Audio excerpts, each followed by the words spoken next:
J'ai bossé sur pas mal de projets de rebranding ces derniers temps et il y a des trucs que j'avais envie de partager parce que qu'on soit graphiste et qu'on ait prévu de bosser sur des projets de ce type dans les prochains temps ou qu'on soit client et que on a aussi envie de retravailler son image de marque. En fait, il y a des choses en particulier auxquelles il faut faire super attention pour pas foirer un rebranding. Déjà, je pense qu'il faut comprendre que travailler sur un rebranding, c'est jamais juste travailler sur un logo. Ça m'arrive de temps en temps d'avoir des clients en rendez-vous qui me disent, j'ai une image de marque actuellement, j'ai un logo, et ce logo me plaît plus, donc j'ai envie de le retravailler, d'avoir quelque chose de nouveau. Et en fait, le souci de faire ça, c'est que ça agit un peu comme un cache-misère. Alors que c'est dommage parce que tout l'objectif d'un rebranding, c'est plutôt de penser stratégie, de se baser sur un objectif bien spécifique et de travailler toute l'image de marque en fonction pour pouvoir atteindre justement ces objectifs en particulier. Tout ça pour dire que un rebranding, c'est toujours un petit peu plus lourd qu'une création de marque à partir de zéro, puisque là, on va pas pouvoir créer absolument tout ce qu'on veut, on va devoir repartir de l'existant pour pouvoir atteindre cet objectif stratégique qui sera défini avec le client. Ça veut dire en réalité qu'on va avoir 3 cas différents où on va pouvoir penser au fait de faire un rebranding. Le premier cas, c'est de moderniser l'image existante. On imagine qu'une entreprise a un logo ou une identité visuelle depuis 5-10 ans. Ça commence forcément à vieillir un petit peu et l'objectif, ça va être de repartir de l'existant pour développer une identité qui va être au code moderne. Donc en général, on va retravailler sur une palette de couleurs qui vont être assez similaires à celles qui avaient été utilisées précédemment, en faisant attention à l'accessibilité, au contraste entre les couleurs, mais en gardant globalement la même vibe. Pour les typographies, c'est un peu pareil, on va essayer de rester proche de l'existant pour surtout pas perdre les clients actuels, mais apporter quand même une touche de modernité pour être au code actuel et que ça tienne 5-10 ans. Et par contre, pour le logo, forcément, il va y avoir du boulot. Souvent, on va plutôt aller vers une simplification des éléments. C'est vrai qu'on a ce phénomène de blending qui a pas forcément une connotation très positive, mais de mon côté, j'ai quand même la croyance qui est que dans un paysage où on a une majorité d'images de marque qui sont vieillissantes, le fait d'aller simplifier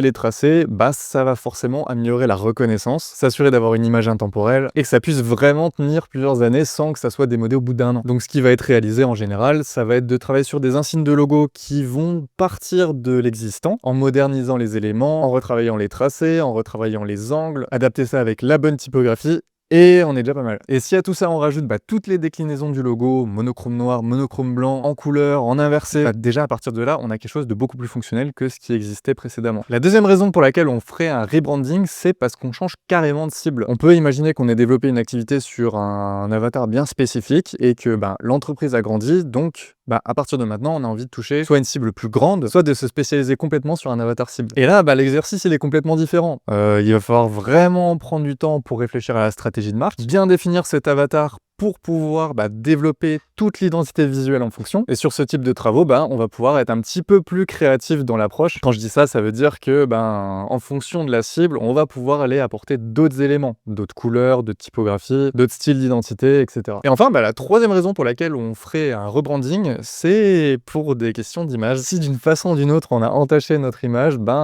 faire un rebranding, c'est parfois une bonne idée. Ça arrive assez régulièrement que des entreprises passent par la case rebranding quand il y a des choses qui sont mal passées. Et là, les axes de travail sont encore un petit peu différents. On a quand même quelque chose d'assez proche de la catégorie précédente. Donc on peut aller retravailler une nouvelle direction graphique, etc. Mais surtout, un des autres aspects qu'on va pouvoir utiliser et qui est souvent utilisé, c'est le naming. Retravailler un nom de marque différent si vraiment la marque, elle a pris cher. Globalement, c'est les 3 raisons principales de faire un rebranding. Et en fonction de la raison, on va agir complètement différemment en termes de stratégie. Ce qui veut dire qu'en fait, peu importe la raison, on est quand même sur un processus qui est relativement lourd. On n'est pas juste sur une création de logo, il y a quand même beaucoup d'aspects qui vont être modifiés. On a les équipes commerciales et les équipes communication qui vont devoir s'approprier la marque, plutôt se la réapproprier. Tout ça, c'est du changement, ça va créer de la friction et il faut accepter que ça va prendre un petit peu de temps à se mettre en place. Et ça, c'est surtout en fonction de la taille de l'organisation. Forcément, si on est une TPE, qu'on est 3, 4, 5, ça va aller relativement vite. Mais si on est sur des plus grosses organisations, c'est quelque chose qui va prendre du temps, que ça soit pour le fait de l'accepter, mais aussi pour le fait de l'appliquer. Il faut se dire aussi que plus on a de services, plus on a de documents administratifs, et plus le fait de remettre les choses à jour, ça va prendre du temps. Et c'est ok. Bon, ça peut sembler un peu complexe, mais en réalité, il y a quand même des stratégies pour pas foirer son rebranding, parce que ok, on est sur un pari, mais souvent c'est un pari qui est nécessaire et qui est ultra rentable derrière. Et c'est pour ça que le but, c'est pas de faire les choses à l'arrache, de vraiment se poser sur la stratégie en amont, et en tant que client, de donner un maximum d'informations au professionnel qui va s'en occuper, et en tant que graphiste ou directeur, directrice artistique, de vraiment prendre le temps de poser poser les bonnes questions pour s'assurer du coup de bien comprendre les enjeux, bien comprendre l'objectif, bien comprendre la stratégie, enfin bref, je pense que tu as compris. Parce que c'est vraiment pas des décisions à prendre à la légère, parce qu'ils vont impacter les 5-10 prochaines années de l'entreprise. Donc je vais t'expliquer exactement comment je fonctionne dans mon cas quand je travaille sur des rebrandings. Une fois que le projet il est validé, on va se poser avec les décisionnaires pour discuter de différentes choses. On prend 1 heure, 2 heures, 4 heures en fonction de la taille de l'organisation pour discuter en fait de l'objectif de ce rebranding. Bah déjà, dans laquelle des 3 raisons précédentes on est. Souvent on est plutôt sur de la modernisation. Et une fois qu'on a l'objectif global, bah on va pouvoir mettre en place différents ateliers pour mieux comprendre la marque. De mon côté, il y a un outil que j'ai développé qui s'appelle Brand Radar. Tu peux y accéder avec le lien dans la description, c'est gratuit. On va pouvoir positionner différents curseurs pour mieux comprendre la nouvelle image de l'entreprise, définir son ton de voix, le positionnement, commencer à réfléchir aussi à l'avatar client. Et en fait, tout ça, ça va nous permettre de définir une stratégie globale. Et c'est justement de cette stratégie que tout le reste va découler. Que ce soit l'identité visuelle avec le logo, les palettes de couleurs, les typographies, les mock-ups, les visus, le web et le parcours client, parce qu'en fait, en réalité, souvent, on va devoir aussi retravailler sur le site internet. La stratégie d'acquisition, qui va du coup définir si on a besoin de travailler sur des visuels de publicité, sur du print, des affiches 4x3, ou bien encore des flyers, mais ça se fait de moins en moins. Et aussi, réfléchir à la partie réseaux sociaux, notamment si l'acquisition, elle provient des réseaux sociaux, via la création de Reels, de posts sur LinkedIn, peu importe. Tout ça pour dire que un rebranding, c'est pas juste refaire un joli logo, on est vraiment là pour apporter une valeur supplémentaire à l'entreprise. Et honnêtement, si tous ces éléments-là sont bien faits en amont, il n'y a aucune raison que ça se passe mal derrière. Mais il y a quand même un dernier truc auquel il faut faire attention, c'est que, ok, en tant que décisionnaire, on est conscient du fait qu'on a besoin de faire un rebranding, mais les équipes, en fait, elles sont pas forcément déter. En fait, il faut toujours se dire que tout le monde est toujours impacté par le changement de logo, le changement de typographie, d'identité visuelle, et du coup, c'est super important de vraiment accompagner les équipes dans le rebranding le plus tôt possible. Parce que le nombre de fois où on a de la friction tout à la fin du projet,